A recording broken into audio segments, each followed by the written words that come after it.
আসসালামু আলাইকুম। আমি ডিএমএস মনির আপনাদের স্বাগতম। আশা করি আপনারা ভালো আছেন। আলহামদুলিল্লাহ আমিও ভালো আছি।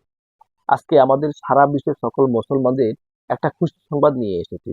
সেটা হচ্ছে ৪৫ বছর গির্জায় সেবা দেওয়ার পরে এক গির্জা যাজক মুসলমান ধর্ম গ্রহণ করেছেন, ইসলাম ধর্ম গ্রহণ করেছেন।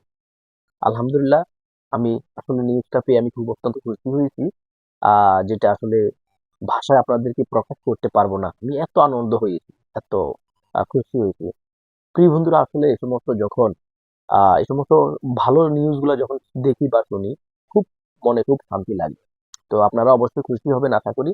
আমি আসলে আপনাদেরকে এই ভিডিওটা দেওয়ার উদ্দেশ্য হচ্ছে এটা যে আসলে যার ভিতরে হেদায়েত সৃষ্টিকর্তা দিয়ে দেয় সে ২ দিন আগে এবং পরে তার ভিতরে হেদায়েত চলে আসবে, সে হেদায়েতের পথে চলে আসবে। প্রিয় বন্ধুরা, এই ভদ্রলোক এই ভদ্রলোক গত ৪৫ বছর বয়স পর্যন্ত ৪৫ বছর একটানা উনি গির্জায় সেবা দিয়ে এসেছেন। কিন্তু দিন শেষে তার চিন্তায়, তার ধ্যামাকে, তার মেমোরিতে, তার মস্তিষ্কে, তার অন্তরে সে উপলব্ধি করতে পারছে, বুঝতে পারছে যে দিন শেষে ইসলামই হচ্ছে শান্তি ধর্ম, দিন শেষে ইসলামই হচ্ছে সঠিক ধর্ম, আহ, এবং হক ধর্ম।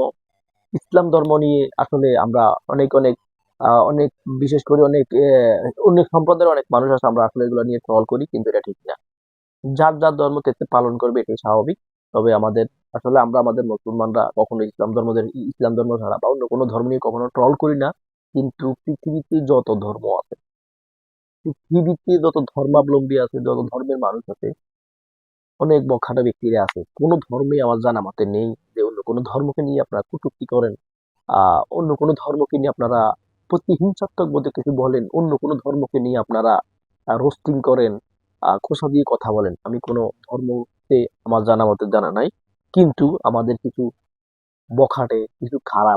খারাপ মাইন্ডেড ব্যক্তিরা আছে, তারা বিশেষ করে ইসলাম ধর্মকে নিয়ে তারা কটূক্তি করে। এটা ঠিক না। সৃষ্টিকর্তা কখন কার ভিতরে কি হেদায়েত দিয়ে দেয় মাত্র সৃষ্টিকর্তাই জানে। যিনি আমাদেরকে সৃষ্টি করেছেন, যিনি আমাদের রহমতদাতা, যিনি আমাদের পালনকর্তা, তিনি কখন কার ভিতরে হেদায়েত দিয়ে দেয় বলা যায় না।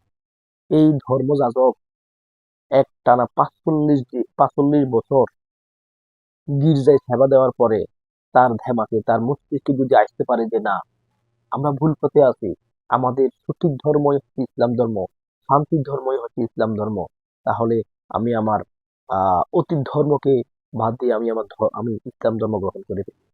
আমি আমার জায়গা থেকে দোয়া করি। কারণ এই সমস্ত মানুষ যখন ধর্ম ত্যাগ করে তখন রাষ্ট্রীয়ভাবে, সামাজিকভাবে এবং ধর্মীয়ভাবে ওই সমস্ত ধর্মের ব্যক্তিরা তার উপর অনেক অত্যাচার করার চেষ্টা করে বা অনেক ইয়ে করার চেষ্টা করে। আমি আমার জায়গা থেকে ওই ব্যক্তির জন্য দোয়া করি, আল্লাহ পাকে যাতে করে ওই ব্যক্তিকে বিভিন্ন বালা মুসিবত থেকে রক্ষা করে, এবং সে ইসলাম ধর্ম যেহেতু গ্রহণ করেছেন, এই ইসলাম ধর্ম গ্রহণ করে ইসলামের পথে সঠিকভাবে থাকার জন্য এবং আল্লাহ পাকের নৈকট্য লাভ করে যাতে করে দুনিয়া থেকে যাইতে পারে। আমি আমার জায়গা থেকে দোয়া করি, আমার সকল বিশ্বের মুসলমান ভাইরা অবশ্যই আপনারা দোয়া করবেন যাতে করে এই ধর্ম যাজক মুসলমান ধর্ম গ্রহণ করে উনি যেন একজন মুসলমানের একজন ইসলামের দায় হিসেবে উনি যাতে করে দুনিয়াতে কাজ করে আল্লাহ নৈকট্য লাভ করে যেতে পারে। এবং দিন শেষে আমরা আসলে মুসলমান, একে অন্যের ভাই, এবং আমাদের যত মুসলমান ভাইরা আছেন অবশ্যই আমরা একে অন্যের প্রতি সহানুভূতিশীল হব, একে অন্যকে ভালোবাসবো। আহ, এবং দিন শেষে আমরা এই ভাইয়ের জন্য দোয়া করবো। চিন্তা করেন, ওই এই ভাই গির্জায় গির্জা মানে কি তাদের, এটা হলো তাদের তাদের সেবার জায়গা মানে হচ্ছে তাদের এবাদতের জায়গা। ওই এবাদতের জায়গায় যেমন আমাদের মসজিদের ইমাম সাহেব, মুয়াজ্জিন সাহেব, আমাদের মসজিদের বিভিন্ন দায়িত্বশীল যারা আছে তাদের মতোই উনিও দায়িত্ব ছিলেন গির্জায়। কিন্তু দিন শেষে উনি বুঝতে পারছেন যে ভাই আসলে ইসলাম ধর্ম ছাড়া আর কোনো ধর্ম আমার জানা মানে তার তার মেমোরি তখন সে মেমোরি ওপেন হয়ে গেছে, তার ধ্যামাগ ওপেন হয়ে গেছে যে আসলে ইসলাম ধর্ম ছাড়া অন্য কোনো ধর্ম বিশ্বাস করার মতো না, অন্য কোনো ধর্ম সঠিক ধর্ম না। তো আমি আমার জায়গা থেকে এই ভাইটির জন্য দোয়া করব। সে অনেক দূরে, আমরা তার জন্য আর কিছু করতে পারবো না, অবশ্যই আমরা দোয়া করব। আমাদের দোয়া কারেন্টের মতো কাজে লাগবে, আমাদের দোয়া ইনশাল্লাহ এই বাইট পর্যন্ত পৌঁছে যাবে। আশা করি ইনশাল্লাহ আমরা আমাদের জায়গা থেকে দোয়া করব। আল্লাহ পাকে যাতে করে ভাইটাকে ভালো রাখেন এবং ইসলামের দ্বীনের একজন ভালো দায়ী হিসেবে আল্লাহ পাকে যাতে করে কবুল করেন। এবং সে যেহেতু এই ইসলাম ধর্ম এনেছে, সে এক আল্লাহ, এক রাসূলের প্রতি যেহেতু ঈমান এনেছে, এই এক আল্লাহর প্রতি বিশ্বাস রেখে, ঈমান রেখে যাতে করে সে ঈমানের সহিত দুনিয়া থেকে যাইতে পারে। আ এই বলে আমি আমার সংক্ষিপ্ত আলোচনা আজকে এখানে শেষ করলাম। সবাই ভালো থাকবেন। আসসালামু আলাইকুম।